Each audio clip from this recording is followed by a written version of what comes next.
Welcome to CNB. I'm Siddharth Vinayak Patnankar. This week, we're going to start the show straight away with an event that always happens in January, one that's been muted somewhat thanks to the ongoing resurgence of the pandemic, talking about the Consumer Electronics Show or CES in Las Vegas. Yes, this is usually all about white goods and electronics, but over the last few years, many of you know it has become almost like an auto show. Lots of very cool highlights, lots of stuff that has really excited us. Let's take a look at the big auto news out of CES 2022.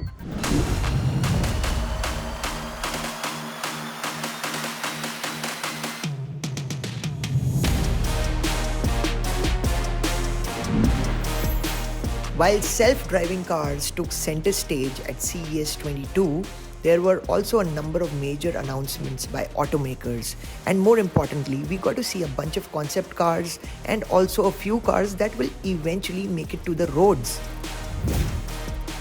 The Mercedes EQXX was perhaps the first car we managed to see at CES 22.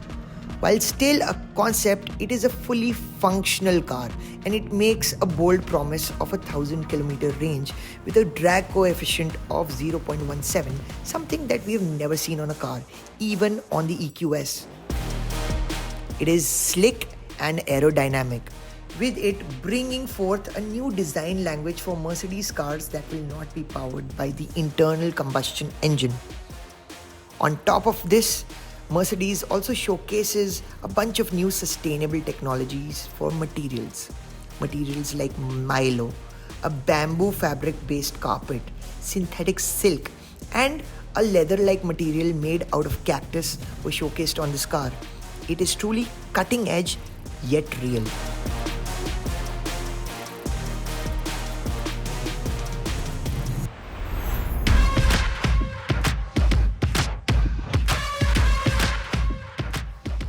Sony arguably made the biggest announcement of CES.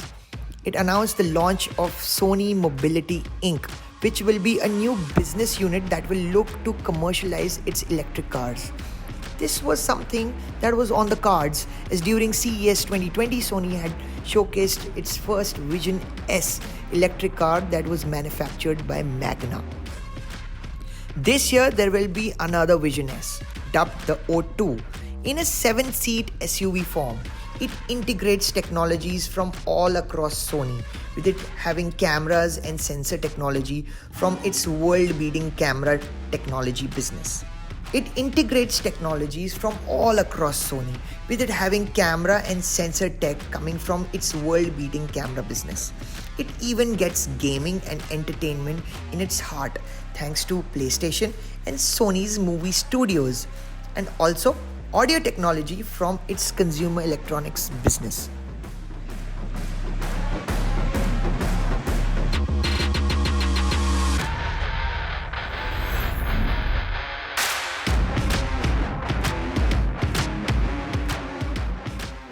GM was perhaps the lead brand of CES 22, with its CEO Mary Barra giving the opening keynote.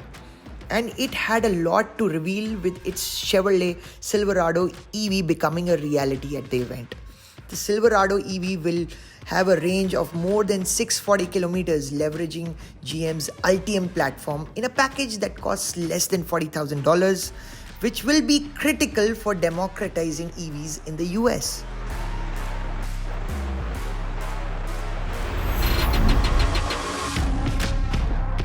Apart from this, the Cadillac brand showed off a new concept car called the Halo Concept Portfolio with inner space and open space autonomous vehicles.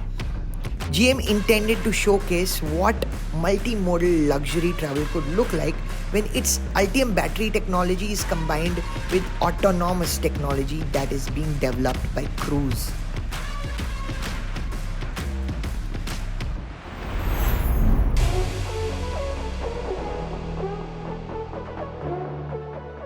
Stellantis kicked off CES with the Chrysler Airflow concept and announced its commitment to launch its first EV by 2025. The Airflow is an all-electric car which has a range of upwards of 600 kilometers. It takes advantage of STLA smart cockpit and has a spacious interior. It also showcased level 3 autonomous capability, which will be upgradable via an OTA update.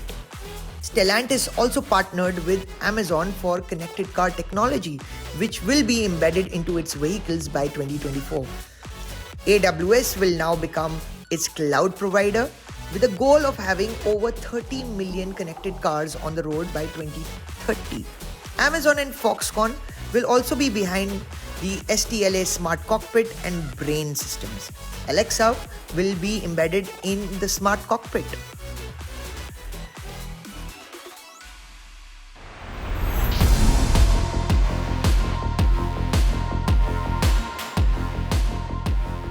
BMW showcased a wild iX Flow concept car which uses e-ink technology on the main body of the vehicle, allowing the user to change the color of the car on the fly. There are micro capsules of colored ink which rise or sink to change the color and pattern of the car. It is a wild concept, but hard to see how it can be commercialized with issues around real-world viability and legality shrouding it.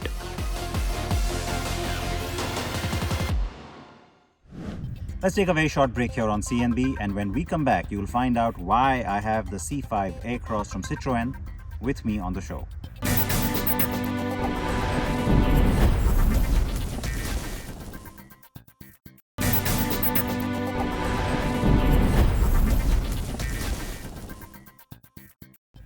Welcome back to CNB.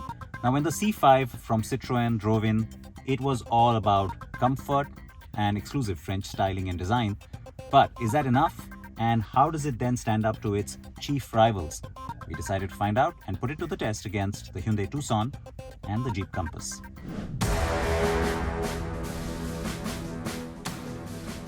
The French are famous for their cheeses, wines, and the lovely hospitality. And they made decent cars too. One of the newest companies to enter the Indian automotive market was Citroën. As French a company as it can get, and the first model from Citroën to arrive in India was the C5 Aircross. In his review, Siddharth established the fact that the C5 Aircross was perhaps the perfect vehicle for Citroën to enter the Indian market. Billed as comfort class, the key messaging from the company was that the SUV, the crossover, focuses on the comfort of the occupants. But is that all there is to it? Or does the Citroën C5 Aircross have the goods to take on its rivals, the Jeep Compass and the Hyundai Tucson? Well, that's exactly what we are about to find out. Finally, the Citroën C5 Aircross, the Jeep Compass and the Hyundai Tucson in the same frame. And the first thing that comes to my mind is that the C5 Aircross is the most handsome looking car there. The Compass takes the second spot, while the Hyundai takes the third step of the podium. Yes, design is subjective and you may have a completely different ranking in your mind, but allow me to explain. The design of the C5 Aircross has a typical European flavor, bold face, futuristic appeal, and it doesn't stray away from the traditional design lines. The overall appeal is very elegant, as one wouldn't expect from a crossover. The Jeep Compass has the most SUV-like stance. When it came out in 2017, it had us awed. On the facelifted model, the 7-slat grille still looks really butch, has that muscular appeal, and adds a sense of purpose as well. The Tucson again is more crossover-like than an SUV. Thanks to the updates it got last year, the cascading grille up front serves up that typical Korean fare with sharp angular elements. The overall design is really nice, don't get us wrong. But the look is very generic. And that's because we are getting used to seeing many Hyundai SUVs have that crossover design over the years.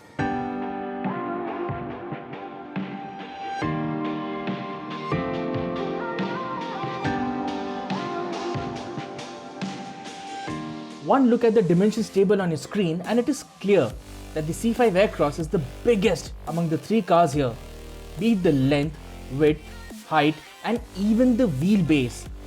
Naturally, that does translate into better space inside the cabin.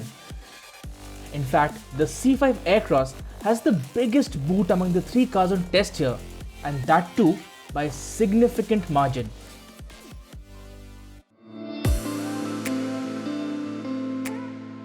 The cabin gets stacked AC vents, a smart, refreshing layout, great screens and graphics, and the overall feel inside the cabin is quite premium. The instrument cluster is a 12.3-inch TFT display that is sharp looking and has multiple display options. The graphics and transitions are also very cool.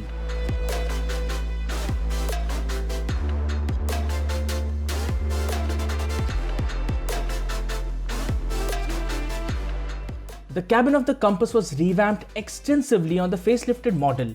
It now gets an all-black interior which looks sporty. The cabin design is contemporary and everything inside is new except the seats. Soft touch material along with new knobs and buttons for in-car controls give you that likable premium feel. There's the 3-spoke multifunction steering wheel, a 10.2-inch fully digital instrument cluster, and remote proximity keyless entry along with a new 10.1-inch touchscreen with FCA's Uconnect 5 technology offering Apple CarPlay and Android Auto compatibility. Few other features on the Jeep Compass include ventilated seats, heated and cooled, a wireless charger and tire pressure monitoring system. Needless to say, the Jeep Compass has the C5 Aircross beat in terms of features.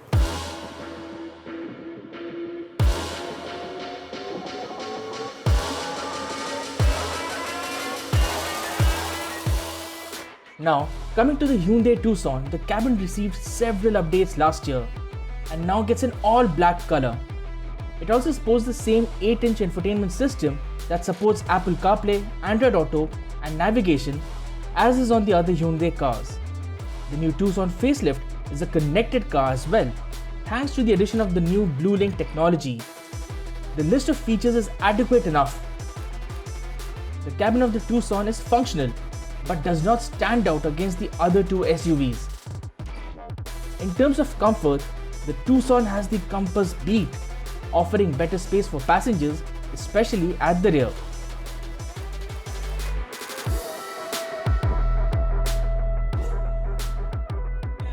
The Citroen C5 Aircross has a slight edge over the others when it comes to safety. With features like lane change warning and coffee break alert when it senses fatigue in the driver. Otherwise, all 3 are quite evenly matched here, offering front, rear and side curtain airbags, electronic stability control, traction control, hill descent control, hill assist, front and rear parking sensors and reverse cameras. And ISOFIX child seat mounts. The Aircross also offers ISOFIX on the front passenger seat, but we believe it's a good practice to avoid children in the front seat anyway. The Citroen is the newest car in this comparison and is offered only with a diesel engine, which is why we are sticking to comparing the diesel variants of all 3 cars. Seeing the numbers on paper, actually on the screen rather, the Tucson comes across as the most powerful model. Both the Tucson and the Aircross get an 8-speed automatic gearbox which are torque converter units. The Compass gets a 9-speed automatic and a 6-speed manual as well. Surprisingly, the Citroen C5 Aircross has the best claimed mileage among the 3 cars.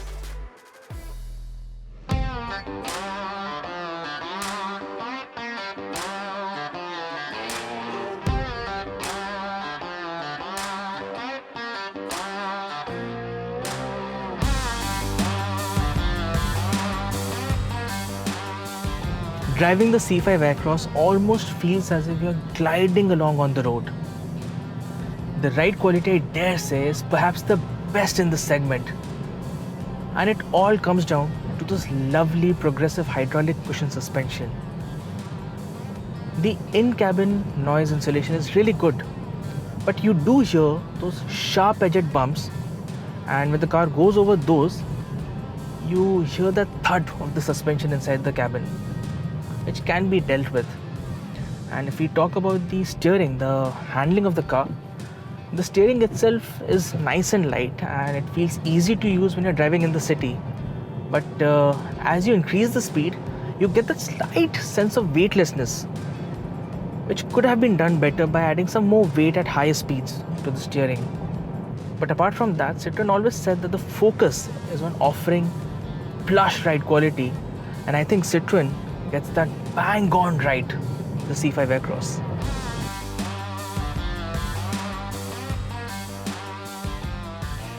A plush suspension means that there is pronounced body roll, but its large footprint means that the car doesn't go out of shape.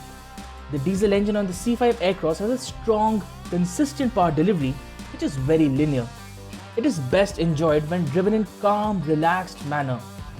The 8-speed torque converter gearbox is a decent unit which holds on to the gears while accelerating, helping you to stay in the power band for as long as possible. The car gets two modes, Eco and Sport. Choosing the Sport mode does not make for a tremendous change in the dynamics of the car. The brakes offer good feel and have a potent bite too. The Aircross also gets traction modes which are Snow, Sand, Standard and All-Terrain. Point to be noted here is that the Citroen is a two-wheel drive model with just the front wheels driven, while the Compass gets a four-wheel drive as an option and the Tucson gets all-wheel drive on the top trim.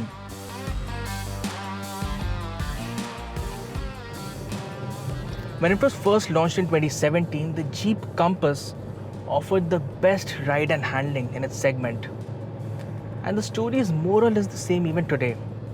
In terms of suspension, in terms of ride quality, the suspension is slightly tauter than the C5 Aircross, and it irons out all the bumps and undulations quite nicely, especially at speed.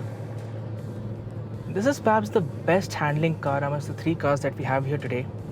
And if you plan to go off-road frequently, then the Jeep Compass should be your best bet because it has Jeep's select terrain system with 4 driving modes, which are sand, snow, mud and auto.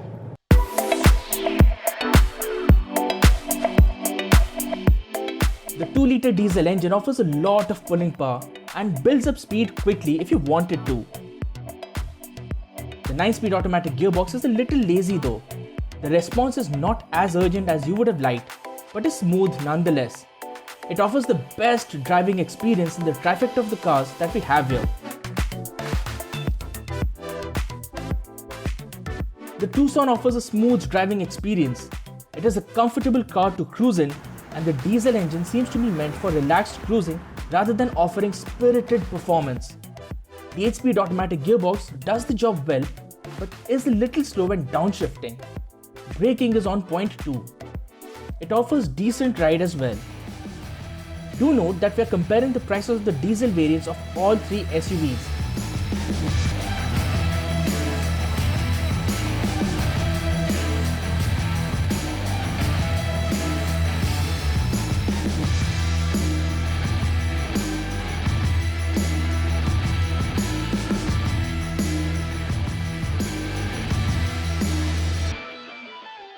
The Citroen C5 Aircross offers the best in-cabin experience. The Jeep Compass should be your pick if what you're looking for is driving pleasure and off-road credentials. The Hyundai Tucson is a jack of all trades. It's like comfort food made at home. That makes the C5 Aircross a fine dining experience, a gourmet affair. Expensive but worth it. The Jeep Compass is like a favorite dish at your favorite restaurant. You can never go wrong with it. If I have to take one of these cars back home, I think I'm going to go with the Jeep Compass. Can I have the keys, please? Alright, but let me tell you this, you won't go wrong with the other two either.